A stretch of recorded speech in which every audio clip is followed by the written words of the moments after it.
दिवसाची सुरुवात चिंता वाढवणाऱ्या बातमीनं झालीय। रायगड जिल्ह्यात भीतीचं वातावरण पसरलंय, कारण पेण आणि सुधागड तालुक्यात भूकंपाचे धक्के जाणवलेत। पेणच्या तिलोरे, वरवणे तसेच सुधागड तालुक्यातही महागाव, भोपेचीवाडी, देऊळवाडी, कवळेवाडी भागात जमिनीला हादरे बसल्याची माहिती समोर आली आहे। पेण तहसीलदार तानाजी शेजाळ आणि सुधागड तहसीलदार कुंभार यांना ही माहिती मिळताच त्यांनी तातडीनं प्रभावित गावांना भेट दिली आहे। महसूल विभागाच्या पथकासह ते गावांमध्ये दाखल झालेत। रायगडमधील वरील गावांमध्ये जमिनीला हादरे बसून भूगर्भातून आवाज आला, घरातील भांडी हल्ली, अशी माहिती वरवणे गावातील तरुण रोशन टेमगरे यांनी दिली आहे। दरम्यान यामध्ये कोणतंही नुकसान झालं नाही, अशी माहिती ग्रामस्थांनी प्रशासनाला दिली आहे। असं असलं तरी भूकंपामुळे ग्रामस्थांमध्ये प्रचंड भीतीचं वातावरण पाहायला मिळतंय। याबाबत माहिती महसूल प्रशासनानं वेधशाळेला दिली।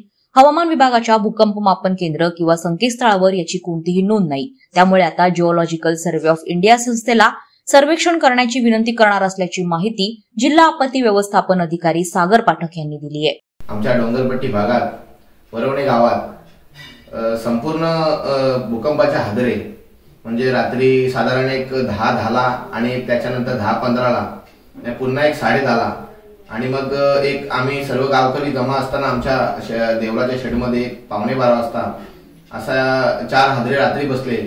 परंतु त्या हादऱ्याची थोडी दखल घेता पोलीस प्रशासन आम्हाला भेट देऊन गेली व तलाठी साहेब भेट देऊन गेले आणि आता नुकताच एक 5-2, 5-6 आणि 5-7 म्हणजे असा पहाटेच्या दरम्यान पुन्हा 3 हादरे बसले आणि त्या हादऱ्याने संपूर्ण गाव आमचा भयभीत झालाय आणि संपूर्ण सुधागड तालुक्याचा डोंगरपट्टी भाग आणि पेण तालुक्याचा पंचक्रोशी भाग आमचा डोंगरपट्टी भाग यात भीतीचे वातावरण पसरलेले आहे की हे हादरे नक्की आहेत कसले याचा आम्ही प्रशासनाला शोध घेण्याचा विनंती करत आहोत।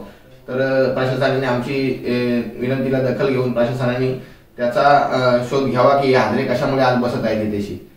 वादळवारा लाईव्ह साठी किरण बांधणकर, पेण।